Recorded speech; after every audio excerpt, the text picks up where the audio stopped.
So today we're going to talk about the career plan AC for the Commonwealth Share Scholarship application. We've been doing a series and this is part 5. Oh my God. I can't believe we've been going on and on this. And for those that have been following this series, thank you so much for the love. And if you're new to the channel, why not join this family of winners? Okay, we know how we do it here. We do scholarship, personal growth, and life in the UK. So without wasting much of your time, let's get right into the video.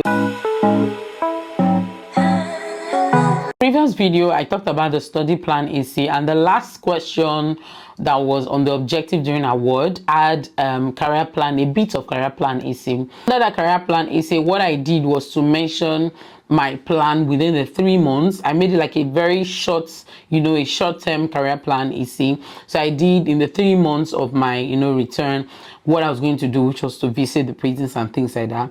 So today we're talking about the career plans in the 5 years following your award, and then the long-term career plan.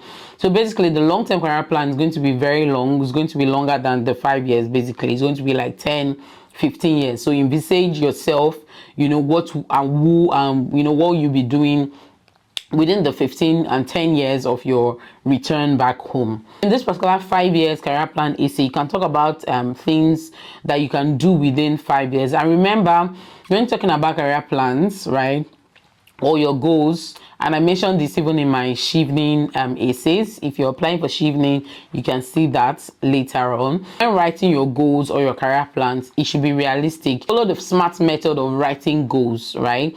It should be specific, measurable, achievable, realistic, and then, time bound. So here they've already given us the time, which is 5 years, and we're going to be working with the time. And in this particular essay, you want to write what you achieve within 5 years. You can say you would like to get a PhD, you would like to teach in a university, you would like to work with international organizations, you would like to even come back and continue with your private practice if you've been into private practice, right? It is not for CSC to determine what you will do. You will determine what you will do following your award, right? And then you can also discuss about communities and organizations that you intend to collaborate with during your 5 years, and any other big project that you feel like you're going to work on during the 5 years of that return back home. Someone might be asking, why would I tell them I'm coming back for a PhD? Are you sure they'll give me the scholarship if I tell them I'm going to do a PhD afterwards? If you meet the requirements, there's nothing stopping you from getting the scholarship, even if you mention in your plan that you'd like to do a PhD. Of course, you can like to further on that particular research that you started in master. So I know of someone, and I've actually done a webinar with her. You can check my webinar, my live videos on this YouTube channel.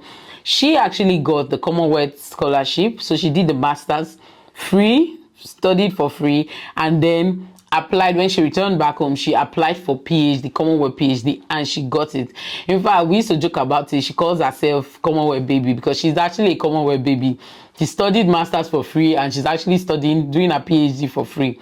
And even if it's not the Commonwealth PhD scholarship, you can apply for any other PhD scholarship after your masters or during your masters, maybe towards the end of your masters, and you can tell the Commonwealth Share Scholarship that you like to further, after your masters, you like to further this research, and do a PhD on that particular area and just further it, and then you can even continue and say, I would like to teach in a university when I return back home. So those are things that you can actually do, and Commonwealth who is not against you getting a PhD. So because I've said a lot about what you can actually put in this particular essay, I'm just going to read one paragraph from this essay. Within the 5 years of my return home, my goal is to continue working in the law firm of da-da-da. Remember, I said that in my development impact. So imagine, talk about consistency, right? I have been consistent in this essay.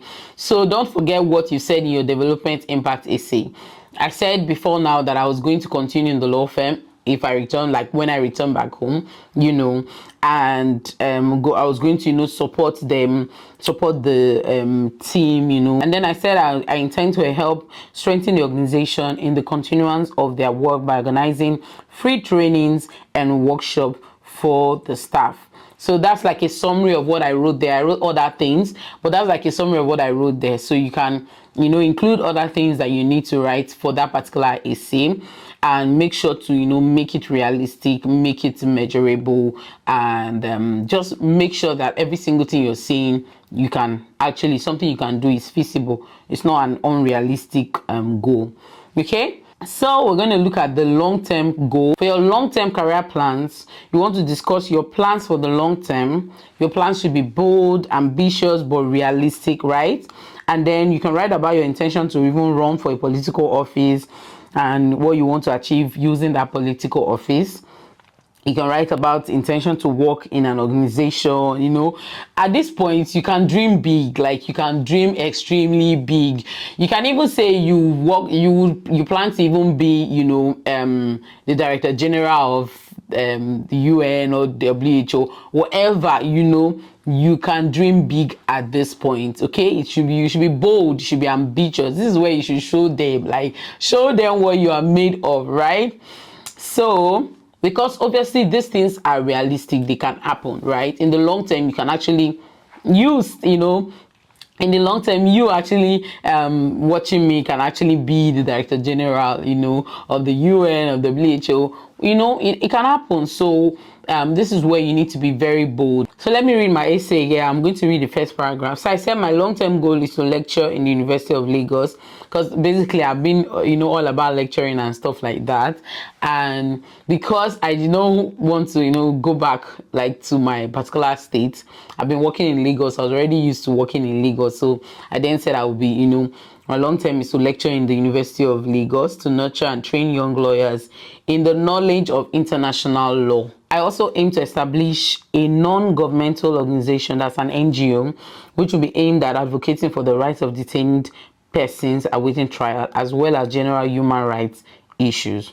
And then I said the NGO will be made up of lawyers who are especially skilled in international law and human rights and are committed to national peace and security, which will be shown in their efforts to advocate for the rights of detained persons and also ensuring immediate release of innocent persons. 2 questions I would like to answer, and it's from you guys. I've seen it in the comment section on my other videos, especially on this particular series, and I'd like to answer them for you because they actually relate to the Commonwealth Shared Scholarship.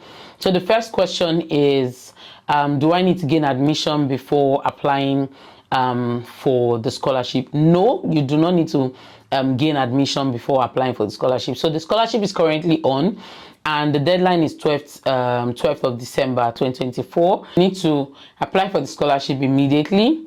Apply for, I've said it before, apply for as many courses under the scholarship as possible.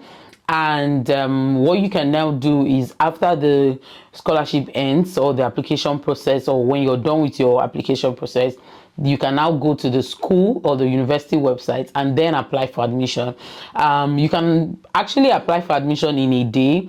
You just need your documents and then a personal statement ready. I've done a video before now on how to write a perfect personal statement. I'm going to put that video up here and in the description for you to be able to write a personal statement within 30 minutes. You'll be done writing a personal statement, and then you can now apply. Basically what I'm saying is, you don't need admission to apply for this scholarship, but you must get admission as at the time you are awarded the scholarship.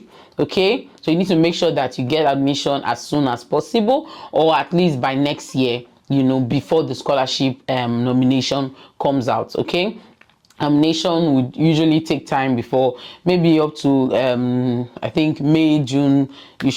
People should start getting emails and things like that. It still depends on the scholarship body. Actually, they may come much earlier. So the second question is that I got is there a time where maybe the university can nominate you and then CSC will not confirm, like the scholarship body will not confirm? So I don't have an idea of that, if there's a time, but normally, because it's stated that the university will nominate you and then the scholarship body will confirm you, so basically they will do that, except they have reasons not to confirm you. And basically that is why I would say it is good to make sure that you get your admission ready so that you can be confirmed, and then you just follow suit with your process of getting your CAS and your visa. So you don't want to write and submit your application and then wait till next year before applying for admission. Apply for admission right now, because another thing is admission process will also close very soon if you don't apply soon. And again, they have like a limit, like a number that they would be expecting for that course, and if they get that number, they will just close their application. So even if maybe the deadline is not, yet there, if they get the required number that they want for that particular course, they will close it. So make sure to immediately you're done applying for the scholarship, apply for admission. Okay, I hope this was helpful. So we've come to the end of this particular part. I'm going to see you in the next part. We'll be doing the personal statement and volunteering experience. That will be the last part, so you don't want to miss out. And make sure to subscribe, like, and share. Let others know about this. Don't get it alone. Let others know about it. Okay,